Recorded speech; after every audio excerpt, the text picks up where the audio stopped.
everyone, welcome back to Joe Man's Land. I hope you're having an amazing day. Today's video is going to be a brand new segment we do on this channel every now and then, which is going to be called the global shutter. But what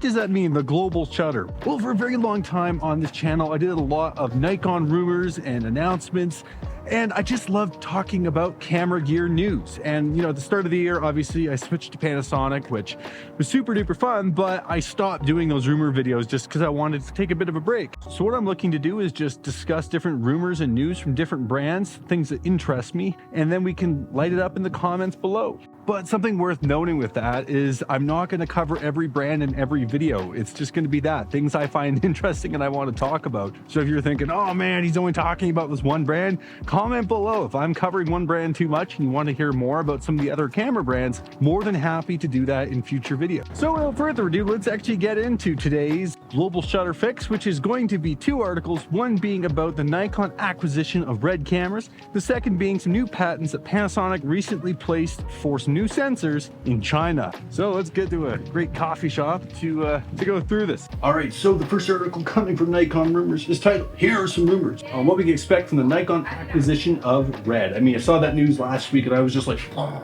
wow, that's crazy. Like, good for Nikon, crazy acquisition. I mean, they had that lawsuit not that long ago. RED was suing them for using M-Log RAW. Don't know how that shook out, but obviously this probably played into it to a point. Melissa was incapable of doing her work. She was smoking and drinking. Her action became so bizarre, it was hilarious at times, dangerous at times. And I had... Right.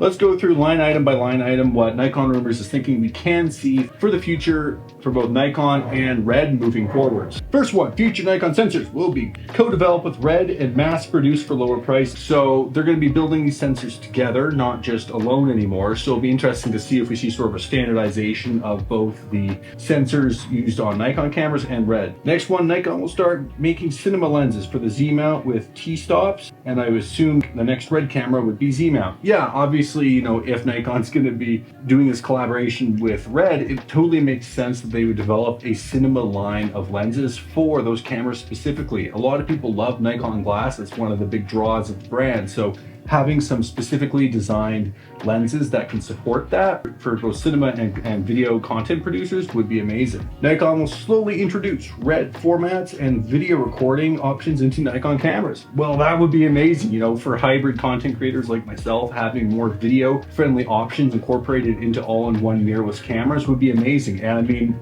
RED's amazing. They have great color science. You know, in the cinema game, they are leading. Having more RED settings and color science put into Nikon bodies would be amazing. Now, that being said, am I super familiar with RED cameras? No, I'm not. I've always shot hybrid and I don't have a $15,000 cinema camera. But this does look exciting if this is to happen. The Nikon Z6 III announcement may have something to do with the RED acquisition. Well, I mean, the Z6 III is really designed potentially to be a all-around hybrid camera. So if there's going to be some flow down of RED technology into the Z6 III, I mean, that would be incredible.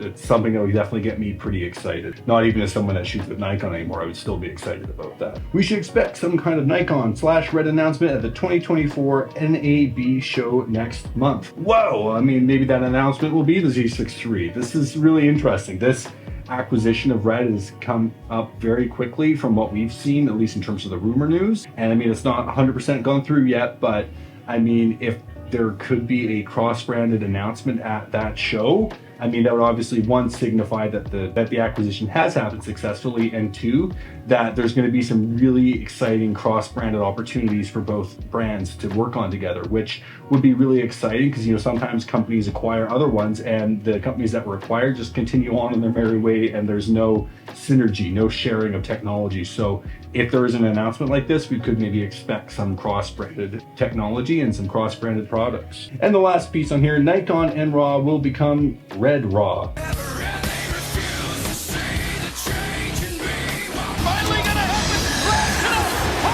Well, I mean, that makes sense, right? Nikon, that's what they got sued for back when the Z9 and Z8 had NRAW included in the internal recording modes. So, I mean, if it just becomes RED RAW, I mean, I don't think we would necessarily see a huge change in that codec, but definitely very exciting. Anyways, let's get on to the second article. All right, now let's get on to rumours.com and have a look at our second article for today's global shutter debut. So this one is titled Panasonic registered two new camera. Oh, there's a typo there. That's okay. Panasonic registered two new cameras in China. One should be the S1R2. The other one, a new full-frame compact. E8M on Weibo spotted two more new camera registrations for Panasonic. Now we have a total of 3 new registrations in total. Usually this means Panasonic will announce those cameras within 2 to 3 months. Camera 1, Panasonic S1R2. The S1R was an amazing full-frame, higher resolution camera that came out a few years ago at this point. And a lot of people have been wanting to see an update made to that one, especially with the S5 II and S5 IIX having the new phase detect autofocus. It would be great to see that technology flow into a higher resolution body. That could be possible, especially with Leica coming out with the SL3. You know, I think Panasonic's definitely slated to take that next step with their next high-res body. Camera 2, they're thinking it could be a new full-frame L-mount camera. You could definitely see Panasonic maybe getting into some full-frame competition with Sony. Sony's dropped a lot of smaller full-frame bodies in the last year and a half, so it would be really cool to see Panasonic follow suit and try to compete with them there for that market. Having a look here, they have shared what these patents entail. There's nothing really about the specs on the sensors themselves, so I think they've just kind of made some assumptions on what those could be assigned to in terms of camera bodies. But I think those are fair assumptions, you know, with the S5 IIX having been out now for a while, Panasonic is slated to put something else out new. And the S1 series is definitely the one that people seem to be wanting the most, as well as maybe like a G6 too. But you know, that's about it for these articles. I've got links to both of these below, but let's find a good spot to wrap up what we think these might mean in the coming months. Well, that's kind of a bold statement. I guess no one kept off the grass. Bummer. All right, some cool articles for our first iteration of this little news segment. I mean, the Nikon acquisition of Red, I think, is huge news, and I'm really excited to see what this means for the brand moving forwards. Does that mean new cinema lenses? Does that mean more cross-branded cameras? Maybe Red just stays the course and keeps producing cameras the way they always have, and there isn't as much co-branded synergy as we might hope for.